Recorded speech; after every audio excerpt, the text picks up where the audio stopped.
નમસ્તે, મારું નામ ત્રિવેદી ધ્યાના છે. હું ધોરણ 5B માં અભ્યાસ કરું છું. આજે હું આપ સૌ સમક્ષ મહિલા સશક્તિકરણ વિષય પર થોડીક માહિતી આપીશ. क्या हूँ मैं, कौन हूँ मैं, बस यही सवाल करती हूँ मैं. तुम नारी हो, लाचार हो, बेचारी हो, बस यही जवाब सुनती हूँ मैं.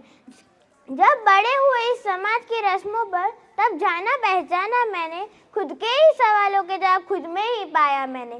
लाचार नहीं, बेचारी नहीं, मैं जलती चिंगारी हूँ. छेड़ो मत, जल जाओगे, मैं दुर्गा और काली हूँ. माँ बाप का अभिमान हूँ, इस परिवार की शान हूँ. मैं नारी हूँ, इस देश का आधार हूँ. અને જ્યારે મારે નારી વિશે વાત કરવી છે, નારીની શક્તિ વિશે વાત કરવી છે, ત્યારે યત્ર નાર્યસ્તુ પૂજન્તે તત્ર નમન્તે દેવતા, એટલે કે જે નારીની પૂજા થાય છે ને ત્યાં જ દેવોનો વાસ હોય છે.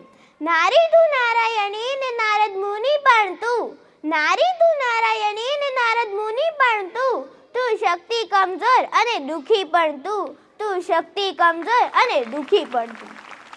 સ્ત્રીના વખાણ કરીએ ને તેટલા ઓછા છે. સ્ત્રીનો ઉપકાર આપણે તો શું ભગવાન પણ ચૂકવી શકતા નથી.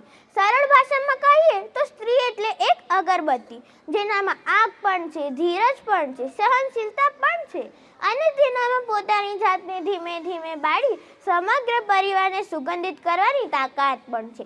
સ્ત્રી એક એવું પાત્ર છે કે જે પોતાની પસંદગીથી નહીં પરંતુ બીજાની પસંદગી પર પોતાનું જીવન જીવતી હોય છે. સ્ત્રી અને મીઠું બંને વચ્ચે ગજબની સમાનતા છે. તેઓની હાજરીની ભાગ્યે જ નોંધ લેવાય છે, પરંતુ તેઓની ગેરહાજરીમાં સઘળું જ બેસ્વાદ થઈ જાય છે.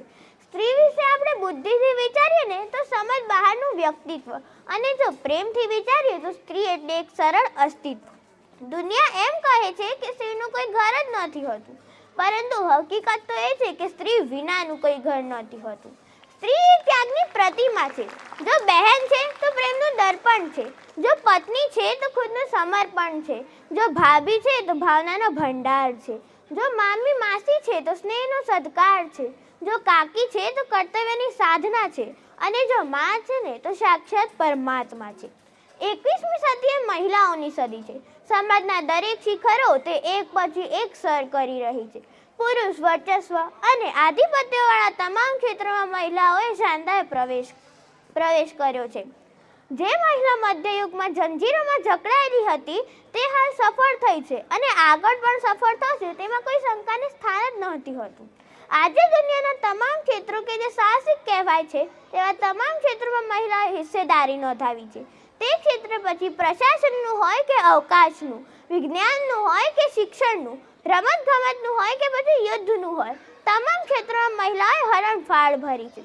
અંતે કાવ્યની 4 પંક્તિ રજૂ કરી હું મારી વાણીને વિરામ આપીશ કે જન્મ આપનારી માં પણ સ્ત્રી, દુનિયા દેખાડનાર મમતા પણ સ્ત્રી, યુદ્ધ લડનાર ઝાંસી પણ સ્ત્રી, પ્રભુ પદ રચનાર મીરા પણ સ્ત્રી, વસ્ત્ર હરણ સહેનાર દ્રૌપદી પણ સ્ત્રી, અગ્નિ પરીક્ષા આપનાર સીતા પણ સ્ત્રી, રાજનીતિ રમનાર ઇન્દિરા પણ સ્ત્રી, નાણાં સંભાળનાર નિર્મલા પણ સ્ત્રી, સર્વની મદદ કરનાર મધર ટેરેસા પણ સ્ત્રી, સંગીતને સુરો આપનાર લતા મંગેશકર પણ સ્ત્રી, અંતરિક્ષમાં પહોંચનાર કલ્પના ચાવલા પણ સ્ત્રી, કુસ્તીમાં લડનાર મેરી કોમ પણ સ્ત્રી, પ્રભુની સર્વોત્તમ રચના પણ સ્ત્રી, અને હા, હું પણ સ્ત્રી. રાધે રાધે.